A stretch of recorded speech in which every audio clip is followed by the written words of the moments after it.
di Asia maupun di Eropa sendiri, kekurangan pangan itu betul-betul nyata.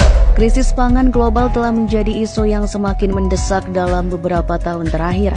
Perubahan iklim yang ekstrim, gangguan geopolitik, dan peningkatan populasi dunia telah membawa dampak serius pada ketersediaan pangan di seluruh dunia.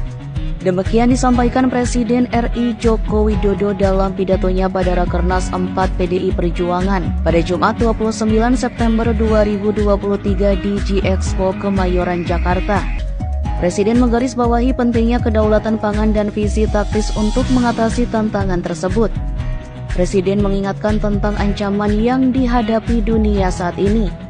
Perubahan iklim telah menyebabkan kenaikan suhu bumi, kekeringan dan kemarau panjang di berbagai belahan dunia. Hal ini berdampak langsung pada produksi pertanian, menyebabkan gagal tanam dan gagal panen.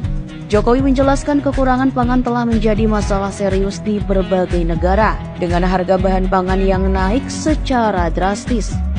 Bahkan di beberapa negara maju di Eropa, anak-anak sekolah banyak yang tidak dapat sarapan pagi karena mahalnya bahan pangan.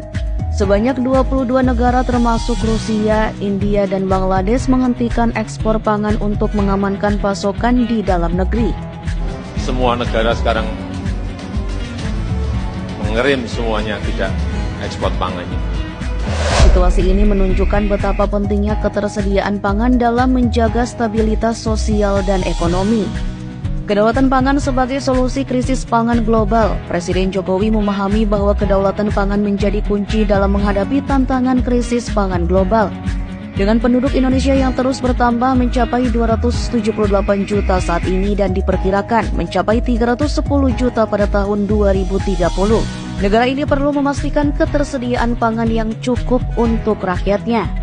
Visi taktis yang mencakup rencana kerja detail menjadi langkah krusial dalam mencapai kedaulatan pangan. Presiden menyoroti pentingnya pembangunan infrastruktur menunjang produksi pangan seperti waduk, embung, dan irigasi. Indonesia saat ini masih memiliki jumlah infrastruktur yang jauh lebih kecil dibandingkan dengan negara-negara lain seperti Korea dan Cina. Oleh karena itu, Presiden Jokowi menyatakan pembangunan waduk menjadi fokus utama. Dengan menambah sekitar 61 waduk hingga tahun depan, total waduk di Indonesia akan mencapai kurang lebih 300-an. Jumlah ini masih jauh dari negara-negara lain yang memiliki infrastruktur serupa yang lebih besar. Oleh karena itu, kerja keras dalam membangun infrastruktur yang berkaitan dengan produksi pangan menjadi suatu keharusan. Presiden Jokowi menegaskan bahwa krisis pangan global adalah tantangan serius yang harus dihadapi oleh masyarakat internasional. Sehingga kedaulatan pangan dan visi taktis dalam menghadapi masalah ini mutlak dilakukan.